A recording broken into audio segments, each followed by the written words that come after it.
Hey everybody, it's John Barrowman here, and you are listening to Tomorrow's Legends with Martin the Flash, Harley Quinn, and X-Force 11. Now you all may know me as playing Malcolm Merlin, and here's a little something for you.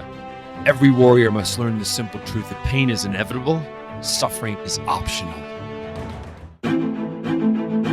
In 2016, a new TV show hit the digital airwaves and needed a podcast dedicated to chronicling its adventures. An elite team has been assembled for this task. Unfortunately, the world's listeners have not heard of this wonder twin duo. And although they may not be known now, in the future they will be referred to as Tomorrow's Legends. Welcome to Yesterday's Legends. Oh, wait a second. That makes us sound washed up. Think of it as if we're back in time, or you look into the past, or we're part of history.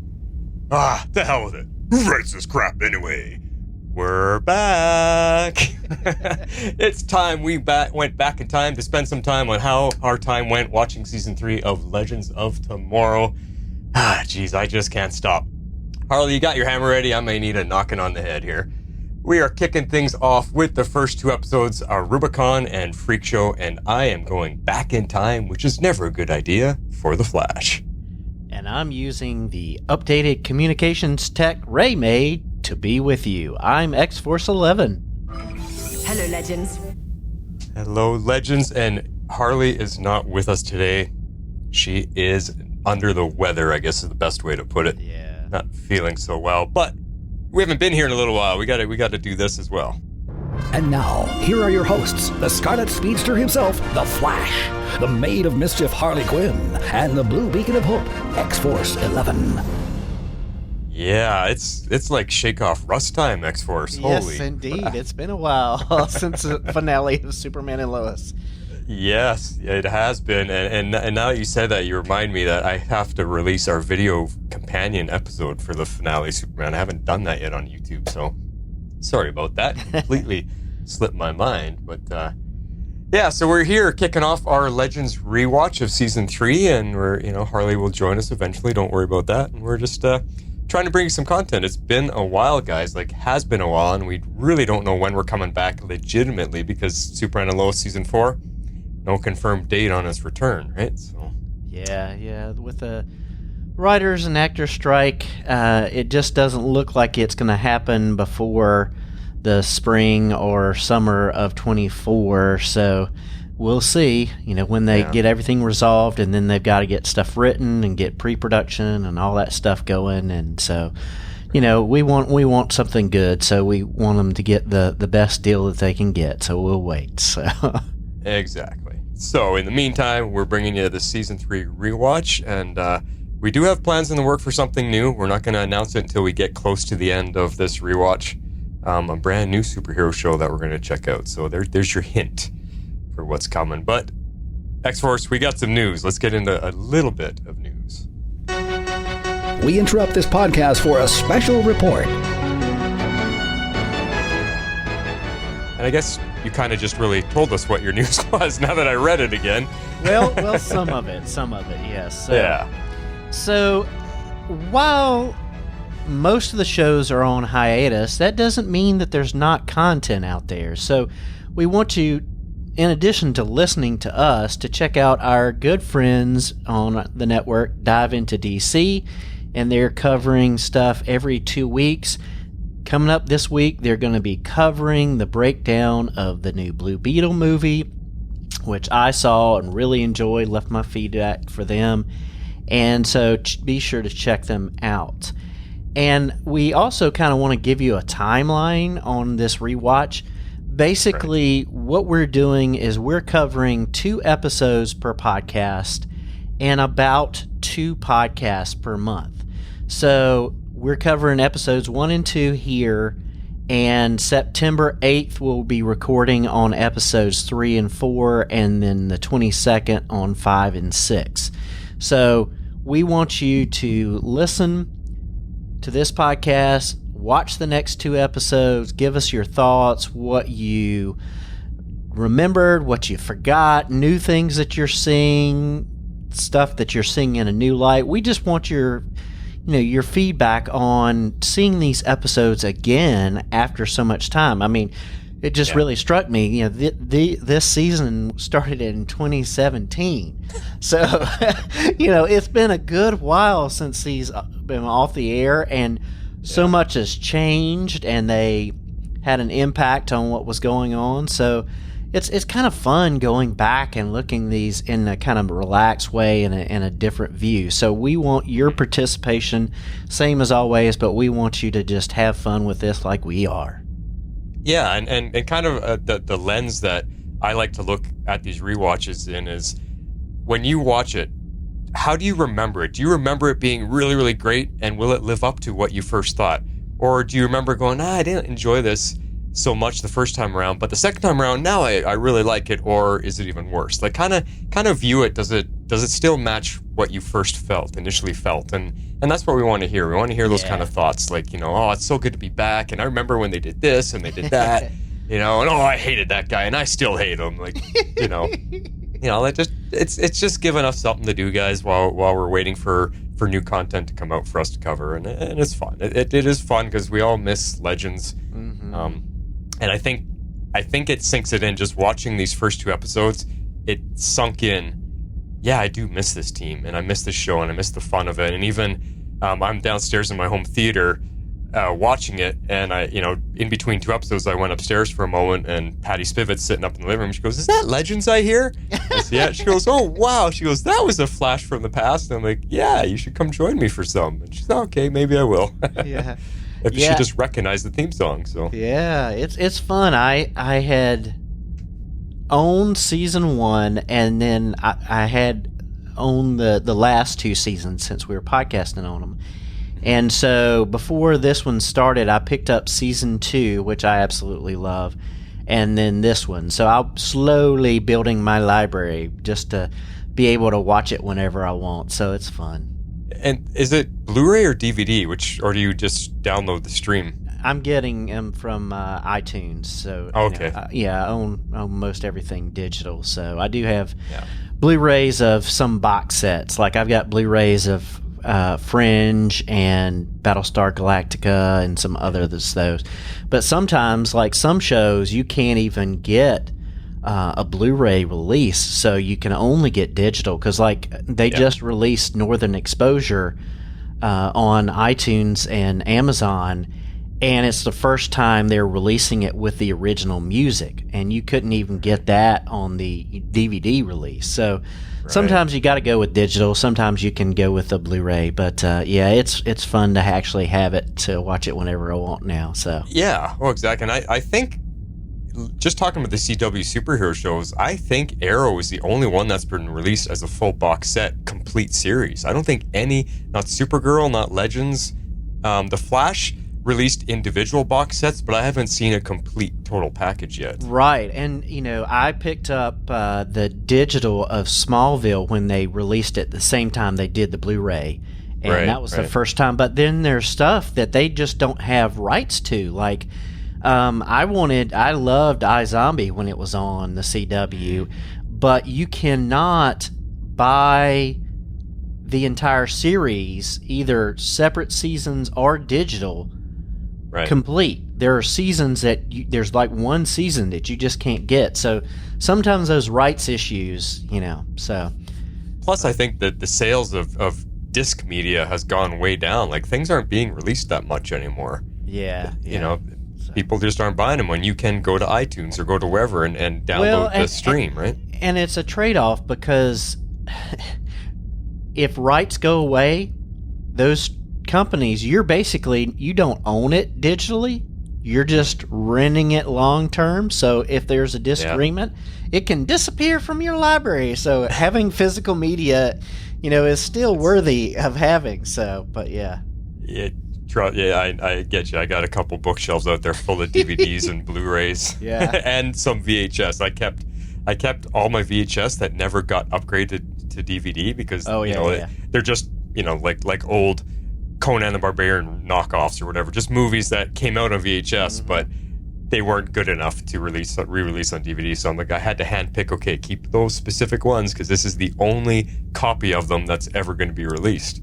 and I still do have a working VCR for those of us that are old enough to know what that is. Nice. I've got one, yeah.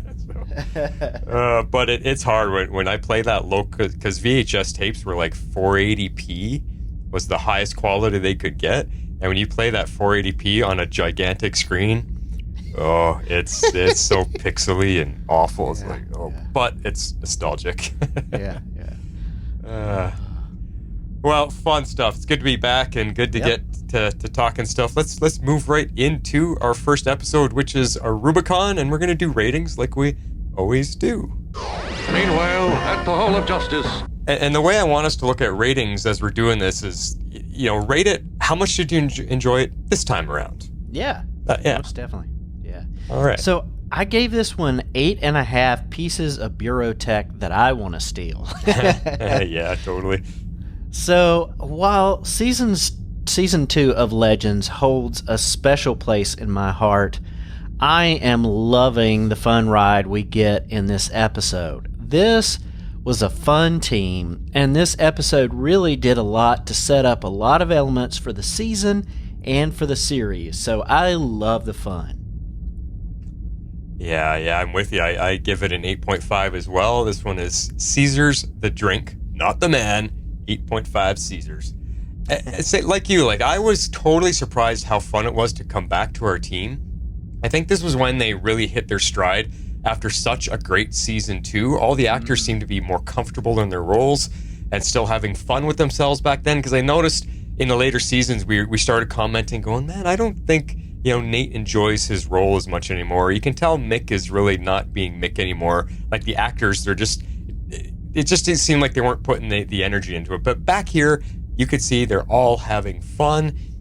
Everyone has an important place on the team, and they're all getting equal screen time, which I really remember being a big difference in the later seasons. Like Mick got put to the back burner pretty much all the time. Yeah. Here, everybody got specific amount of time, so we all got, and I think that is what helped develop our love for these characters, because we got to know all of them equally, which is really great. And also the relationships that have developed into fun friendships, though, because now we're going into season 3. These characters are now used to being with each other on the Waverider. They understand each other's personalities, and they're able to work through all that stuff and have friendships now. I mean, you see it, and I'll bring it up later in the notes, but you see it with Mick. Mick coming back on because Sarah's surprised, like, oh, you're staying? There's friendships developing here. I think this is the season that really starts to play on that, and it just feels like we're building.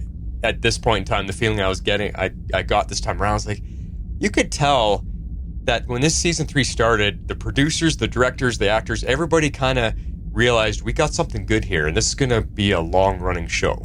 You just got that sense that we're going to be around for a while because this is a fun show. So, that's the stuff I noticed on this first one. Definitely. Let's get into our talking points for Aruba-Con. Gathered together from the cosmic reaches of the universe. All right. So... Yeah, go ahead. I just realized Harley does have some notes in here. Yeah, I was just about to say, so even though she's not here, she did get some notes in on this first episode. So we'll be kind of playing with sharing her thoughts as well as our own here.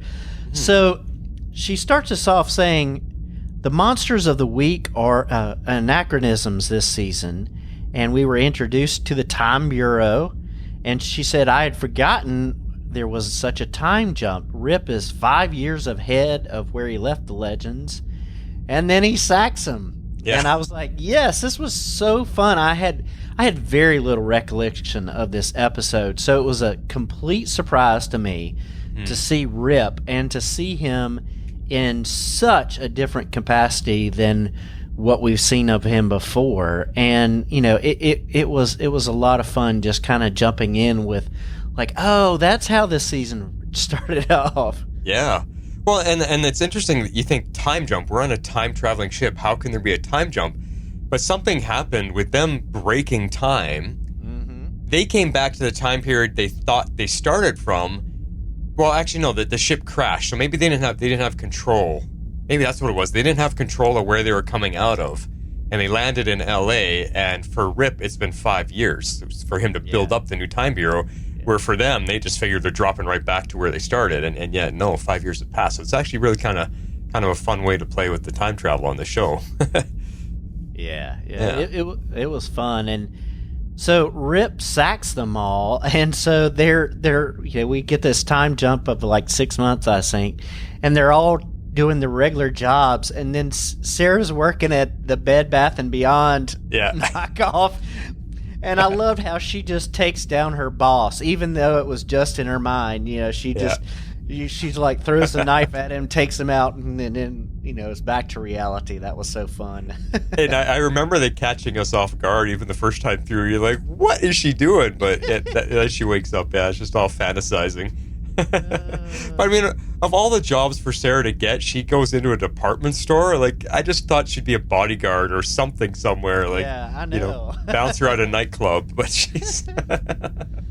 Oh, man. The one thing that I forgot about her is how steel blue her eyes are. And Katie Lotz, I don't think she wears contacts. Those are her natural eye color.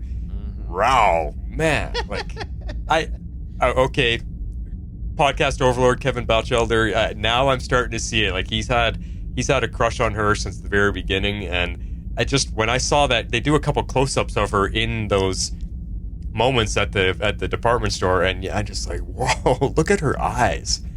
Wow. Okay, yeah. But then also, like, we ended on a pretty high-octane finale last season. So coming into this, I remember wondering, how are they going to follow that up? I mean, you just finished with Reverse Flash and Reverse Flash and Malcolm Merlin and Damien Dark, and we had like you said, season 2 was so good, and we had this big epic finale, and they crash in LA, and we see the dinosaurs, and then it fades to black, and we waited all that time for the new season. I remember wondering, how are they going to follow that up? How can you come back from that? Because some shows can't come back from an epic finale, but they did it good. I mean, it was a good continuation. It was right into the new Time Bureau, not quite a new enemy, but new enemy foils. Because they're not bad guys, but they're a foil for our team, and I really like where that initiation to this third season, and okay, this is where they're going to go with it. So it was good. Yeah, and Jess brings up the point that she had forgotten the detail where Felicity killed Palmer Tech, and she was wondering if that was just a drop-in for Legends. And I don't remember it ever being mentioned anywhere else. I think this was just a part of them messing up history. I don't think that was a through line in the Arrowverse back then. I didn't remember it either, but I really am loving the fact that, Ray, even though he's at this demeaning app company that's doing dating apps, he's still inventing, and I just miss this version of Ray. I mean, this episode and the next one just cement into me who Ray is and why I liked him so much. And so I loved it because it just reminded me of how much I loved Ray and back in the day. I'm with you there. He was so optimistic, so overly positive about everything. We always called him the Boy Scout back then because that's really what he was. Like, he's the epitome of what a Boy Scout is, right? Just always wanting to do the good thing and the right thing. He's got this boyish innocence back then that he loses as the seasons go along. He loses that innocence. And I think his character really changes as time goes on. But back here, this is what was fun about Ray Palmer. Right. Just enjoying everything. Yeah, I agree. And, I'm nostalgic. I liked seeing Nate steal up and fight the bad guys, and then having Kid Flash come along. That was fun. It was surprised, and it was surprising to see that I'd forgotten that this was like he had broken up with Maya, and the relationship drama that we got with Nate through the couple seasons. It's like, oh gosh, we're back to the, okay, who's he dating this season? Yep. Oh yeah. But you're right. Like, holy Man of Steel. We get that line, which is hilarious. And I think that's in the next episode. Yeah. But we get way more Steel action in this episode than we got in the last couple seasons. Right. Exactly. I mean, so you definitely saw back then. They realized they had a hit on their hands. The CW had a lot more money to play with. The budget was a lot bigger for them to use because they were actual.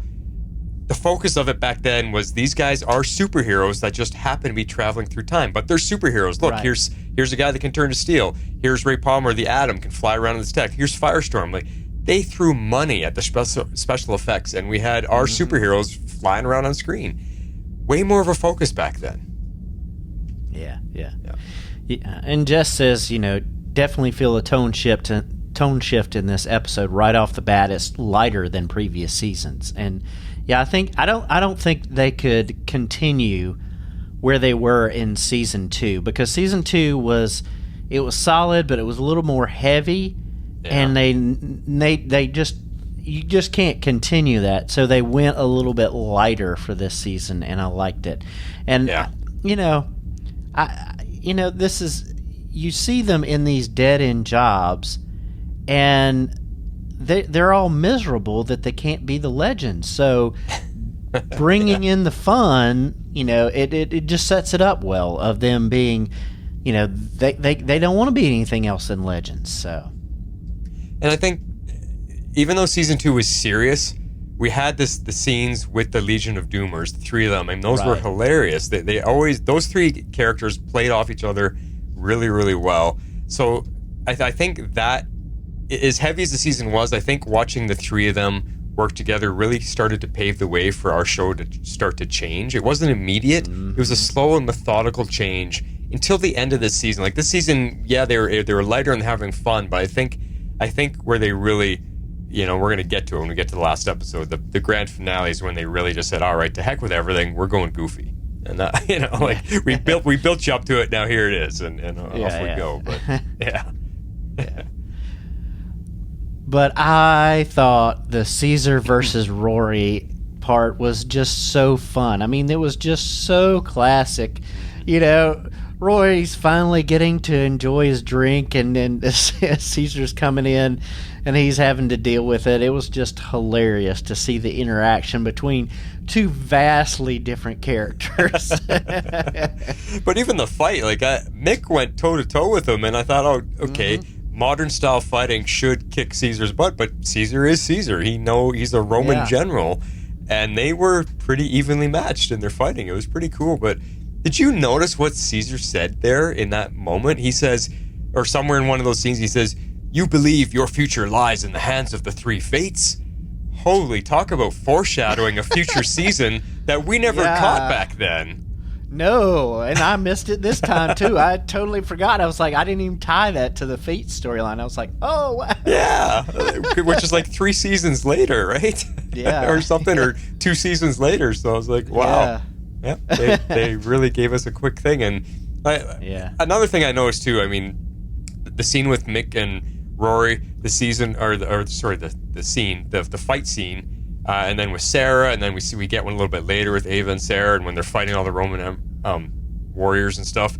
The fight scenes really stood out back then. Like, they put, and me, I'm always talking about the choreography and everything looks realistic or whatever. They put so much effort into the fights back then. It was something that I think they borrowed from Arrow. Arrow was always heavy on, let's make the fight scene look good. And Legends wanted to one-up that, and we've got lots of characters involved in the fight now. Let's really make it epic. And these first few seasons, they really harnessed that and made sure the fights looked good. They were epic. The beatdowns were brutal. Like, it just, I was really impressed. And these 2 episodes reminded me of that again, for sure. Cool. And then another thing I wanted to bring up is this season, it seemed to be when Mick was really starting to warm up to the team and consider them friends. Because we got, was it season 2 or season 1 when he was Kronos? That was season 2, I think, part of the way, wasn't it? Yeah, I think so, yeah. Yeah, I can't remember, but... I can't remember. So season 1, he came on with Captain Cold. They were like, we don't really want to be here. We're still bad guys. We're still thieves. And then we get the time with Mick as Kronos. So, and they had to relearn trusting him after that, because they didn't know if we could trust Mick anymore. And then we come to this season, and I mean, there's that one line, like I said, when Sarah's like, you're going to stay with the team? Because Mick's like, yeah, I stole this and I stole that and I got this. And she goes, oh, you're staying? And he's like, well, you'd be dead without me. And she's like he's thinking of them as friends and teammates now, and he wants to protect them, and he thinks, I'm the muscle of the team, they need me. Yeah, it was the end of season 1. End of season 1. Yeah, okay. Yeah. Mm-hmm. So I noticed that in these couple episodes, this is where Mick is changing to the lighter version of himself, where he considers these people as friends, and he's going to put his neck on the line to help them and to save them. And and we see him starting to offer up more advice or suggestions for the missions and stuff. And I was like, man, this is what I missed. I missed Mick so much because he was an integral part of the team, and he had a different perspective than everybody else, which sometimes was very helpful. And they just let that go in the last couple seasons. So I miss Mick. Yeah. So Jess says, introducing Ava this season. I had forgotten how much her and Sarah butt heads at first. Yeah. Oh, and Gary. Of course, we got lots of new characters this season. Yeah. We did, and I'd forgotten when all these characters got their start, so it's kind of fun too. being refreshed here. So the introduction of Ava is a big yay, because she ends up being one of my top 3 favorites on the show by the very end. But I remember back then, everybody was, like, she was such a pain and a stuck-up capital B back then. Like, nobody liked her. Like, who is this character? Can we get rid of her, please? Like, somebody beat her up. She is so stuck up, and and I just remember that. But, man, does she change a lot as the years go on. I know. One of my favorite characters. I was the same way at first, but by the end she was one of my favorites. So. Yep. But yeah, I loved it because she's just kicking butt and taking names, and then we get like we talked about, the introduction of the Time Bureau, aka the Men in Blue instead of the Men in Black. But this brought up a point to me because I don't remember how we left it.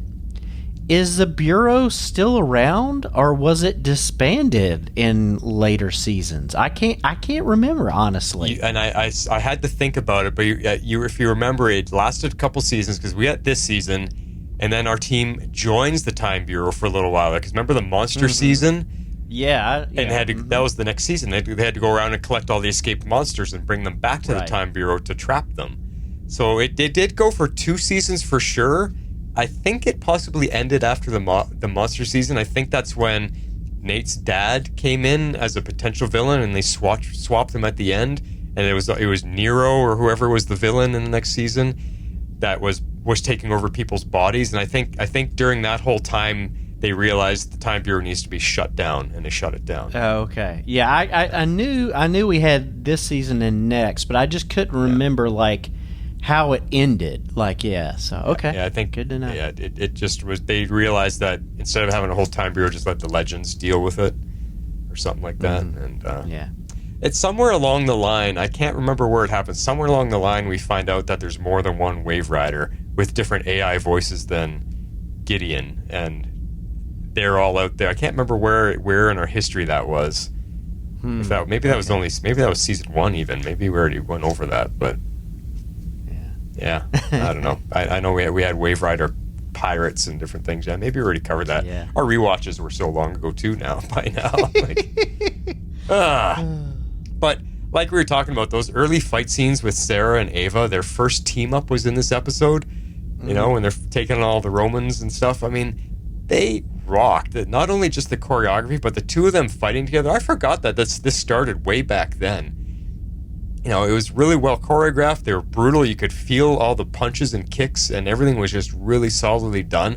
But in this episode in particular, that shield run that Sarah does when Ava's swinging the chains around and Sarah grabs the chains and she is up in the air and running in a circle around off the shields of the soldiers. And then she kicks that one guy in the face. Oh my God. Back then, those team-ups were awesome. Right off the bat, they were awesome. And I loved that scene. That was cool. Yeah. I really enjoyed the back and the forth between the Legends and the Bureau. I thought that was a really interesting storyline. We had a little bit of that in season 1 with the Time Masters, but this was a new fun spin on it. So it was similar but different, and different in a fun way. So I liked the kind of juxtaposition between, that they're doing something that kind of feels familiar, but they're doing it in a different way. So it doesn't feel like just a retread. Yeah, it was a great through storyline all the way to carry the season. Was just the differences they had. They both want to do the same thing, but they have different ways of going about it. And it was pretty fun. Yeah, for sure. Yeah. I'm with you there. Oh, and I've missed Stein and Jax. I mean, it was just so good to see them on screen together and just to see them as a unit. And I just missed them. I missed them a whole lot. And it felt like they were never gone. I don't know, just jumping back into the season and like the first season, I just felt like being home with the original team. And it made me realize that once Zari arrives, this is the best iteration of our team, I think. From this season going forward, just before Constantine really joins up, Zari joins, and we got Stein and Jack. I don't know. This is my favorite group that we have. Yeah, I mean, we'll argue that there's characters that we like from different seasons, but I mean, you can argue that this is a solid team, and we may like these characters in this season and these characters in this season, but this team was really solid, so I agree with you there. So because we were pretty much getting our team from season to season instead of losing people and inserting new ones when a little too late, and we don't have enough time to get to know them. And you're right. It was just solid, and it was our team, it was our characters. Let's keep going with them. And then when Zari comes in, I mean, Zari she's the icing on the cake. Yeah. So Jess says, Lily and Stein's inevitable demise. I remember why I hated the crossover this season.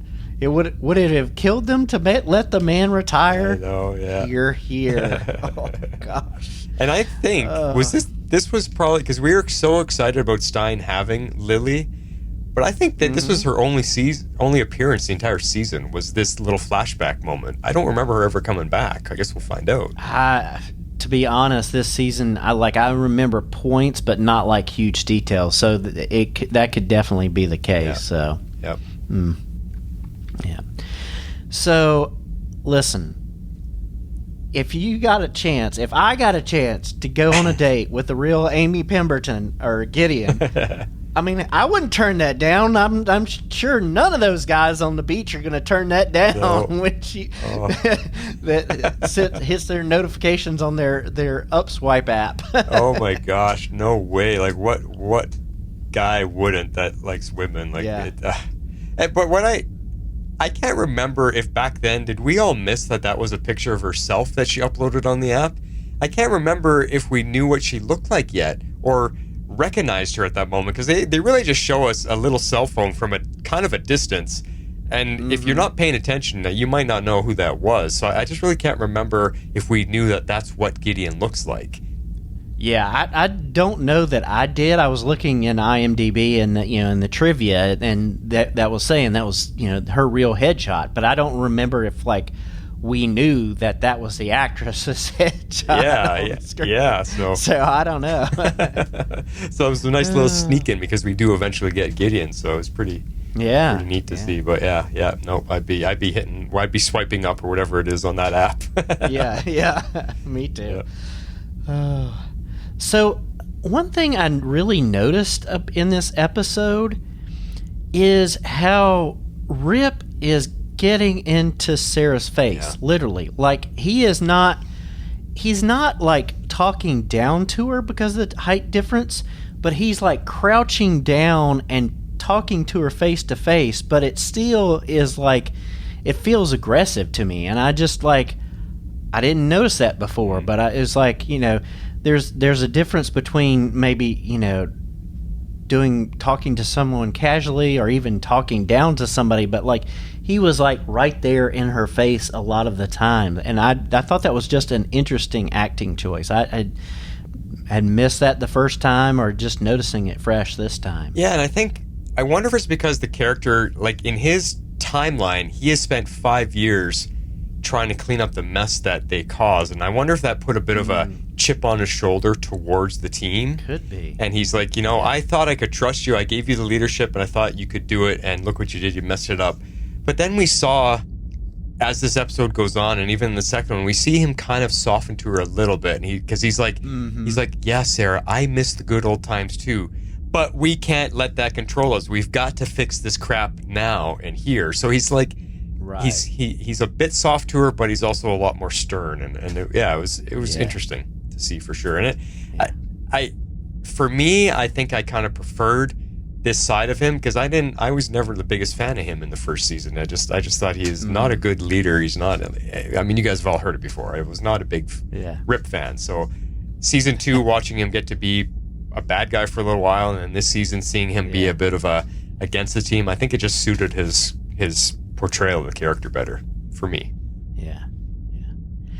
And we get teed up at the end of the episode. They tee up Mallus in episode 1, and I was like, wow, they started that out quickly. I mean, sometimes they're like, you'll start to build some stuff, but then you're like, get it springed on you. But like, they were teeing this up with little teasers all along, and I thought that was pretty smart of them. Yeah, and they didn't waste any time here, but I think it's the next episode I have more points to say about their storyline with Mallus. But you're right, they did right off the bat. They name dropped him, and I remember also going, Mallus, what? Who's that? I've never heard of that character. I don't even know if that is a villain in the DC Comics or not. I've never even heard of that thing before. But even throughout this episode, as they start to find out, because I think, is it Ava that lets it slip or somebody lets it slip, and Sarah's like, wait, what? Who? What are you about? Who are we waiting for? Yeah. And Ava's like, it's classified. You don't need to know. It's next episode. Okay. But yeah. So I guess I'm mixing them up. I watched them back to back, so I'm. Me too. But it's interesting that they dropped it right away and gave it, and they build it up as the season goes along. So I'll get more into that next coverage. Yeah. Cool. Well, that's it for our memory lane talk about Aruba-Con. But we're going to do favorite scenes because those are always fun. And when I looked back at the folder, I have all of the favorite scenes back then, and this was still at a time when me and Harley were doing 4 scenes each. Oh, wow. Yeah, I remember. Yeah, so it was like she picked 4 funny ones, I picked 4 serious ones, and I went through and like, do I want to use one of the same scenes again, or do I want to pick something new? And so I watched the episodes and just decided to pick something out. What made me feel good about the episode this time? And it ended up being something different that I didn't have from last time. So pretty cool. So let's get to favorite scenes. Shape out an eagle. All right. Am I up? I guess so. Yeah. I don't remember where mine is in the episode. We'll just play them. All right. So I called mine chainsaw brain surgery. So let's take a listen. Rip, look, I'm sorry. I thought that the legends would change. Since when do we need to change? When you left our team, you said you had nothing left to teach me. Yes, well, unfortunately, all of history suddenly came unglued moments after I'd uttered those words. Look, I miss the good old days too, Sarah.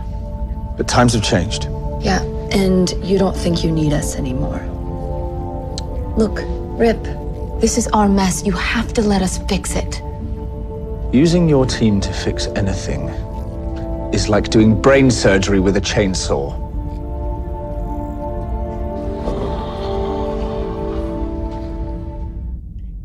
Yeah, that cuts deep like a chainsaw. Yeah, I mean, Rip is written off the legends like so many others before him and after him. Mm-hmm. And yeah, compared to the Bureau, they may not be professionals, but they're, what the world needs. The world needs legends. So, yeah. Yeah. And that clip covered everything we talked about. Rip being kind of condescending to her but still saying, hey, like, I miss the old days, but guess what? We got to fix stuff now. So, it's really, really cool. Mine, I'm just simply calling Stein and Jax, because this is when, near the end of the episode, when Stein decides to stay because he feels he owes Jax for changing his life without giving him a choice. Now, I went with this one because I missed Stein and Jack, so it's mostly because of the music in the scene. And I remember... Blake Neely. Yeah. Yes. Back then, the Legends were really, really good at finding the right background track to hit the emotions. And they always hit it hard. And I think that's what I loved about looking at all of our favorite scenes over the years, is that this show was really good at, here's an emotional moment, we want you to feel it, and the music just hits the right note. So that's why I chose this scene. So here it is. How's she running? Lousy. Rip's monkeys really screwed up the works. It's gonna take Ray months to figure this out. Why Raymond? Well, I told Sarah to take us back home. Oh, that's unfortunate, considering I've decided to stay aboard. Whoa, wait, what? I shanghaied you into our first voyage. I forced this life upon you. I could hardly ask you to give it up now. But your life, your family... I'll make it home for the birth of my first grandchild. As for my family, they're on this ship as well.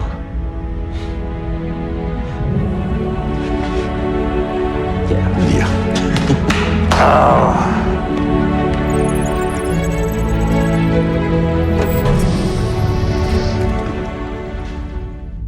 So, like, see, it gets me all teared up. I don't know. I know, yeah. Blake Neely does such a good job with the scores. Oh, man. And it's Stein, too, so that helps a lot. Oh, yeah.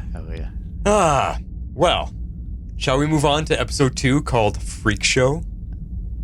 Yes. All right, let's move on to that one. Meanwhile, at the Hall of Justice. Ratings for Freakshow.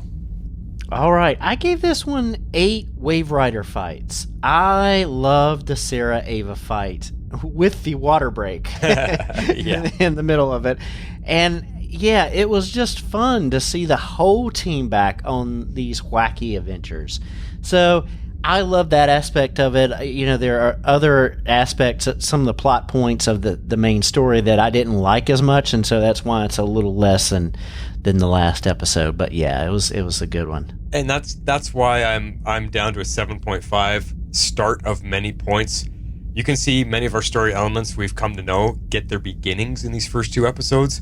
This wasn't as entertaining as the first episode, as the premiere was for me this go around, but it doesn't mean I didn't like it. It was still a lot of fun. And it was a nice trip to the past that we used to always do. And that's what got me thinking, is in these early seasons, we really time traveled. We went to so many different periods of time and explored history. Like, this is the beginning of the circus, Barnum and Bailey Circus. Like, you know, they touch on so many historic moments that a lot of people don't even know about, and our Legends just gives us a perspective of what it may have been like back then. And I love that about our show, which is something we also lost as the seasons went on, visiting periods of time. Mm-hmm. Yeah. All right, well, let's get into our discussions for this show. Gathered together from the cosmic reaches of the universe. I just got to say, and I've probably mentioned this 100 times during the first time through, but Nate's hair is on point. That guy has got some good locks on the top of his head. He's got a top-notch hairstylist. I have no idea, but that's a hairstylist's dream come true to get to style that hair. It's perfect. It's so thick and so flowing, and it's like 8 inches off. I got hair envy. Yeah, I totally do. Yeah, both you and me we got receding hairlines. So to see Nick's hair, oh my gosh, like that's a good set of hair. Yeah, indeed. And I love this because we started out at the beginning of the episode where we've got Inventor Ray. And like I talked about, this is my favorite Ray. He has upgraded Gideon with the Bureau Tech, and we're off and running. Like, he has taken their technology, he's plugged it in, he's making it work so that we can find the anachronisms, and I just love it. I love how geeked out he is and how tied into making things work he is. So yep, I'm still with you there. Ray was so much better back then. Light, optimistic, like I said, and just full of good-natured intentions. Always. He never had a bad thought, a mean thought, a revenge thought, nothing. He was always good-natured intentions, everything that he did. And they just wrote him so differently as the seasons went on. He just changed, and it became depressing to see what happened to poor Ray. Like, he was such a good guy. And yeah. So like you mentioned, the legends go to the circus, and we find out that Mick is afraid of clowns. I'm thinking this is probably because he watched it as a kid and got Tim Curry scared the pants off of him, and so he's he's afraid of clowns. And that's why I'm like, is it anger? Because he's so angry towards them, or I should say, is it fear? Because he's so angry towards them. I mean, he eventually takes out a group of them in the middle of the circus ring. He beats the crap out of all of them. So is that just how he's dealing with his fear? Is like, I'm scared of you, so I'm going to kick your ass, and then I'm no longer scared? Like, I don't know, but it's just, it's funny. Again, Mick was so integral to the show back then. And we talked about it.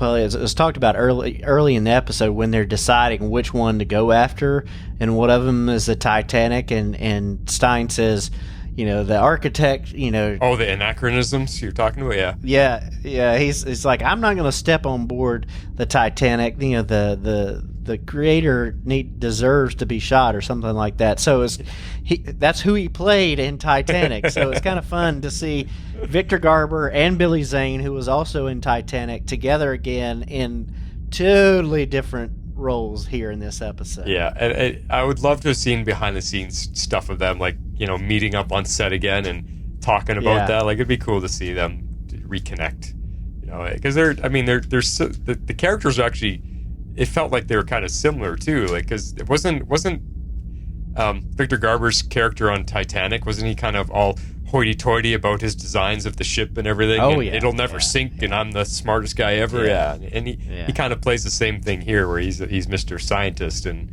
he's never wrong. It's funny. And Billy Zane, I remember not being a very good guy on Titanic. Yeah, and this I had forgotten. Well, this is Billy's second character in the DC universe when he played the Phantom. Oh, the Phantom, right? You're right. Yeah. Back in the day. Yep. So. Yep. Wow. I forget that movie. Holy, that one didn't do so well. No. That was back when the days of like the really bad, the Michael Keaton Batman movies and the Dick Tracy movie, and that's when things were just really colorful and cartoony. That's when they did the Phantom. Yeah. But, oh man, this just brought it back to me. We had so much fun with the jump ships. I mean, I miss them. They were like, okay, we got the main ship here, but we're going to take the jump ship and go do this and that. And, oh man, it was fun seeing Snare, take the jump ship off to go get Amaya. But I miss those. Well, and again, it's making me really notice how much more budget they had to play with back then. Everything just looked better. The CGI, the fight scenes, the elaborate backdrops, recreating the timelines that they're in, and the costuming, and everything was just so elaborate and well planned out. It felt like a big show back then, not a struggling to hang on show. There's a huge difference in that overall aesthetic. Is in the last couple of seasons, it just felt like, man, they are. Like, we complained about it so much. They've got no money. Like, why does the show look like it's just thrown together with as little as possible? And back then, it was like, hey, we got a successful hit. Throw everything at it and make this show bigger and better. And that big difference. Yeah, definitely. So Sarah goes and picks up Amaya. And, I didn't remember the ins and outs until I watched this. But I liked Amaya's reasoning for her returning to the past and leaving Nate. I mean, it made sense because she wants to protect her legacy of Mari being, the hero that she is, and having to give up so much for it. You can't blame her at all, really. If she stayed with them, her entire legacy, the entire future after her would change. So you can't blame her. She has to go back to her timeline. Yeah. I tell you, though, when they finally got the shrink ray to work and shrunk down the saber-toothed tiger, and he's just a little palm-sized kitty cat, I want one of those. Man, he was cute. Well, we did hear one of yours a little bit earlier in the podcast talking to you. You could hear, she was circling the chair. But a little saber-tooth, that would be cool. Yeah. Oh, man. We got Gary. Silly and lovable Gary. It was fun to see his start on this show. So many great characters started this season. Gary, Ava, Zari. I mean, they became staples of the show for the rest of this series. And they all started in season 3. I was like, wow. I didn't realize that. I forgot. Yeah.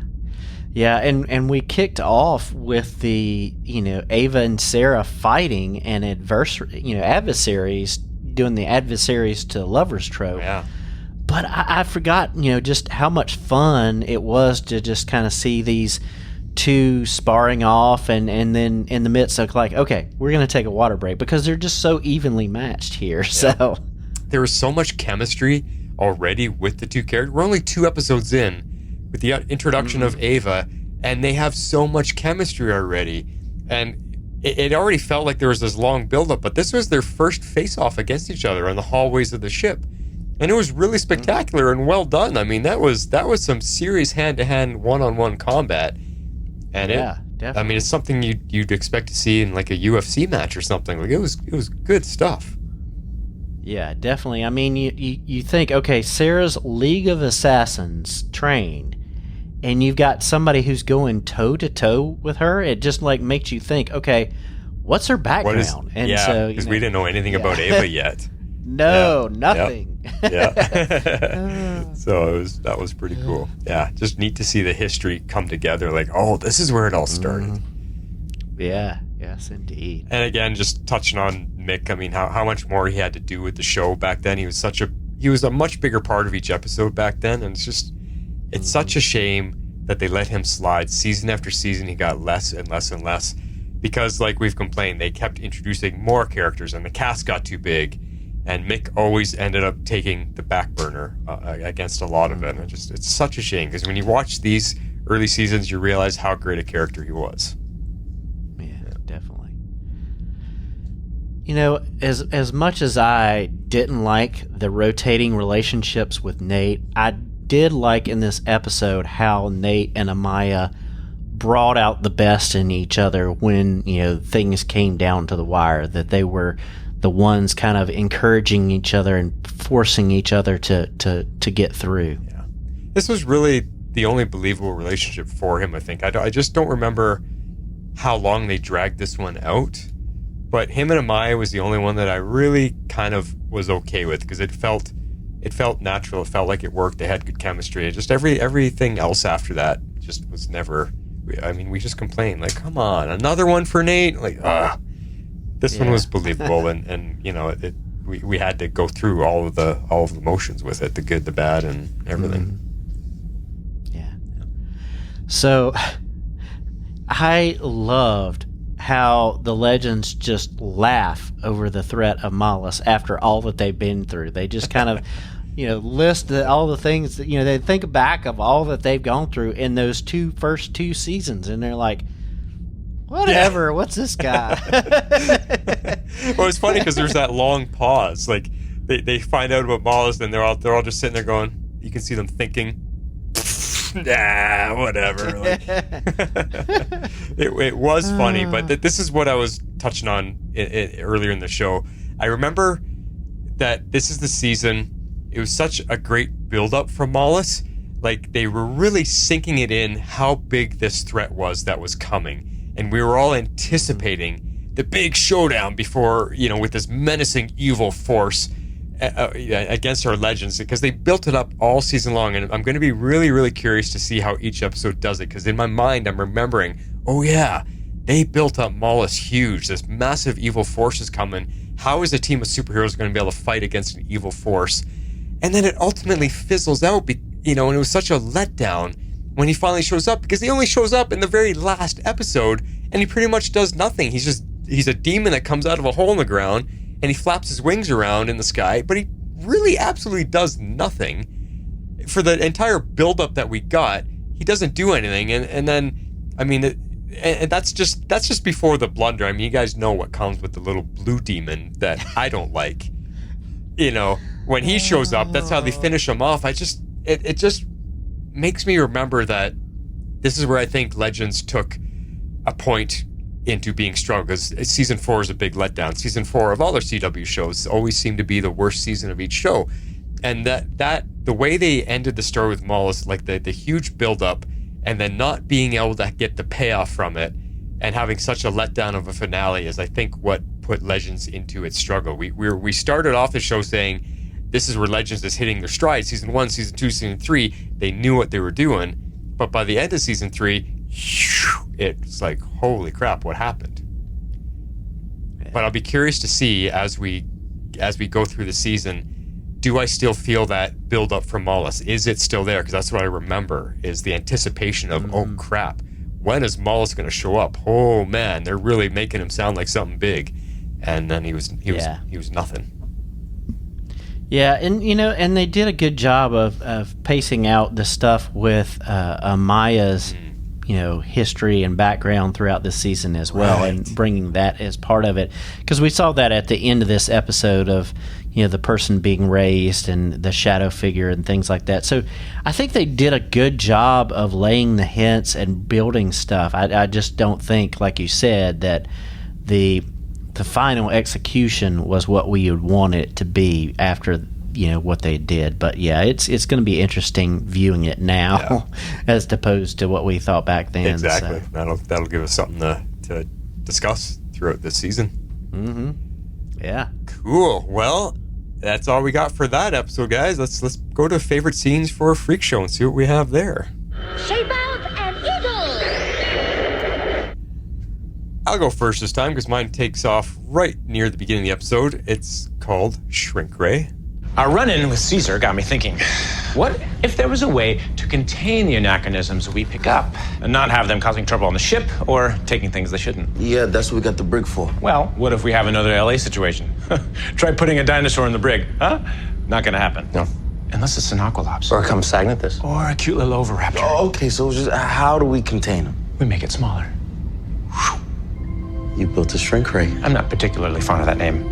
I'm calling it the hypermolecular compressor. It's a more powerful and portable version of the tech from my suit. So a shrink ray. Essentially. Yeah. I perfected the work I was moonlighting on. Up swipes. I mean, again, it's what we've been talking about with Ray. The lighthearted excitedness that he has for every situation. He just loves to be here, to get to be a hero and get to take part in these adventures. I love the humor back then. I love, like, they're all razzing Ray continually throughout this episode about the name of the Shrink Ray. They bring it up like 3 times, and he just like, it's not what it's called. It's just so funny, and I just love the delivery of the lines there. I'm not particularly fond of that name, and he just keeps on going on. Yeah. Fun stuff back then. Yeah. All right, mine is, I called it Legends Don't Go Quietly, so let's take a listen. Pursuant to Title 16, Section 3053 of the Global Treaty on Time Travel, I have the authority to bring you and your team in. Which arm? The Global Treaty was negotiated between Director Hunter and the United Nations. No, I mean, if you try to bring me into the Bureau, I'll break your arm. It's up to you, right or left. Your threats may work on Confederate zombies, Quentin Turnbull's cronies, and speedsters, but you don't scare me. I've spent the last 5 years watching your screw-ups. I know everything about you. Now, where is the member of my team that you've taken hostage? You mean Gary? This ship is probably like a vacation after having to answer to you. Last chance. Come quietly and I'll make sure you get your job back at Sink Shower and stuff. When did a legend ever go quietly? Yeah, I love it because, I mean, Ava says that she's been studying them for 5 years and she thinks she's ready for them, but she's wrong, and Sarah proves it. So yeah, that's what led right into the fight. Yeah, in the hallway fight. So right, exactly. I mean, they're the two of them, and this is why I loved. Who's the actress that plays Ava? Jess McCann. I loved her delivery of her lines. Like, she has a lot to say. She says the words really great, and she's just good at her inflections and the way she pronounces things. She's a great actress. I really should see what she's doing next. Like, where is she at right now, and what's she part of? Because man, she's great. Yeah, just great. Yeah, definitely. Well, that is it for the 2 episodes. We do have a little bit of feedback, but before we get to that, we got to remind you about our Patreon, because the show's still kicking around, and Patreon is the way that you can support us. Mm-hmm. If you'd like to support our podcast, you can do so at our Patreon page at www.patreon.com/tomorrowslegends. Yeah, and thank you to everybody that is still supporting the show. We much appreciate it. We appreciate it. All right, let's move into feedback. Gosh, I haven't heard these for a while. What are we going to play? Don't keep it to yourself now. Come on, baby, talk to us. It's feedback. Yeah. All right, read the email from Comic Geek Kev. All right. Hello again, legends. So, rewatching these episodes, a few things occurred to me. I had forgotten virtually everything about these older episodes. I know that Ava and Gary weren't always in the show, but I would have never been able to tell you this is when they first appear. And it was so great to see their original versions. Although I guess Gary never really changed personality-wise. I really miss Martin, and he was taken away too soon. And his comments about the Titanic were hilarious. They should have had Billy Zane say something as well. We had some versions of Bwana Beast, but not a good one. But a version, nonetheless. Who's he talking about there? So one of the characters in P.T. Barnum's circus was dressed up. The costume was like Bwana Beast from the comics and that kind of stuff. So this show had some legitimately humorous moments without being completely off the rails.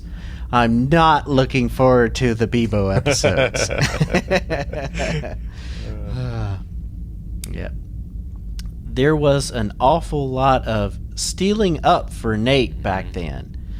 Between that and Firestorm, you can see that somewhere along the way they must have been a big drop in the budget.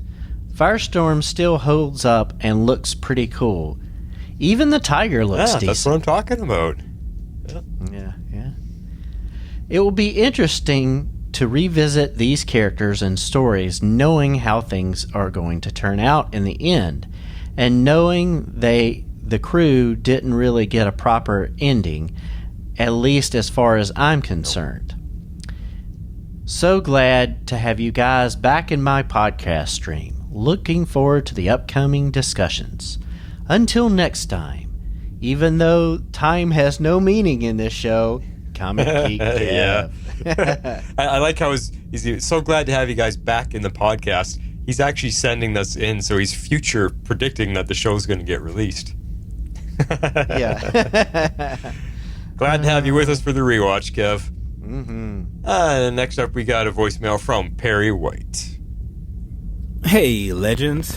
Perry White here with feedback on Season 3 episodes Aruba-Con and Freakshow as part of our Legends rewatch. And man, is it good to be back. Let me start with all the good stuff. The chemistry between Katie and Jess was magnetic from the very beginning. I remember when Ava was first introduced and I was like, there's no way in Hades these two would ever be friends. But after their first knockdown drag-out fight and their first drink together, I should have known there was no denying kismet.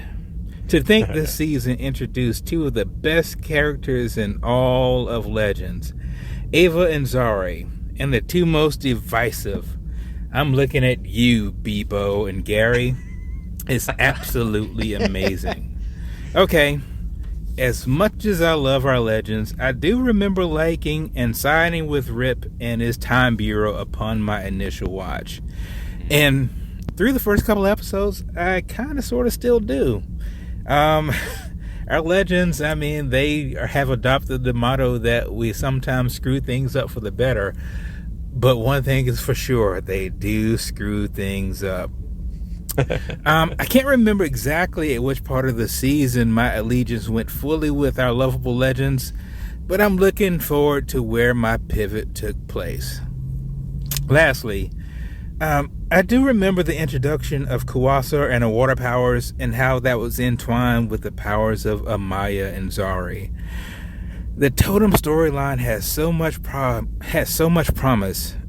That's what sort of hooked me the most about this season. And spoiler alert, it's sort of the thing that kind of got dropped and let me down toward the end. All right, here's a bonus. I thought the actor playing Julius Caesar was really good. And I like that prison cell moment that he had with Sarah. It sort of gave her an opportunity to sort of tap into her leadership style and that sort of thing. And I thought that was a really cool moment. I also loved Billy Zane as P.T. Barnum and all the Titanic allusions with Garber because, obvious, duh. All right, now for the bad. Quite honestly, there was not much bad in the first 2 episodes. I guess my only bad was mopey Nate and Amaya. Their relationship didn't make a whole lot of sense. I mean, other than the fact that they're 2 pretty people, and on a television show, 2 pretty people are going to wind up together. But like I said, I wasn't invested in their relationship a great deal, and sort of dealing with the breakup aftermath was never anything that appealed to me. Anyway, I think these first 2 episodes firmly set the table for the rest of the season. I can't wait to watch the rest of it. By the way, I was so enthralled by the first 2 episodes that I just steamrolled and watched the 3rd one also.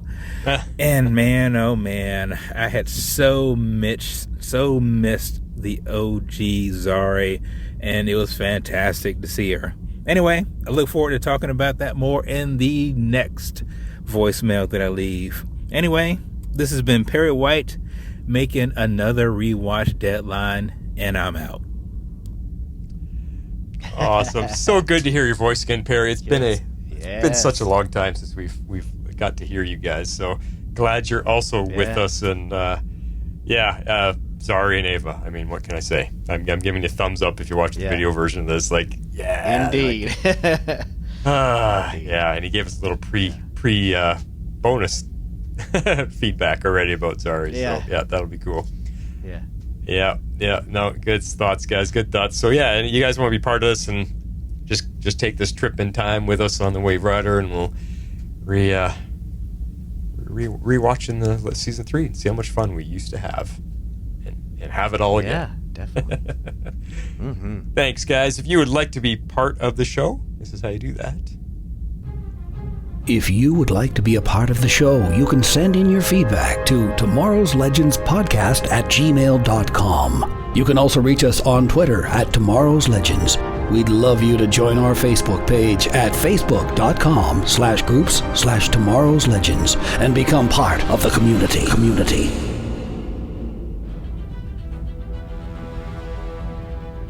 Yeah. Well, X-Force, it's fun to be back. Yeah. It is. Good to be back and good to be rewatching some old Legends and listening to our feedbackers again. And so do we have a rough timeline when we're going to do the next one? Is it like 2 weeks from now? Yeah, so the next recording is on Friday, September 8th. So get your feedback in by 7 p.m. on that day. That's for episodes 3 and 4. Sounds good. And then, like X-Force said at the top of the show, make sure to check out Dive Into DC, because they got a lot of stuff going on there, and they're just growing their show. They're having lots of fun, so check them out. And Mandalore, guys.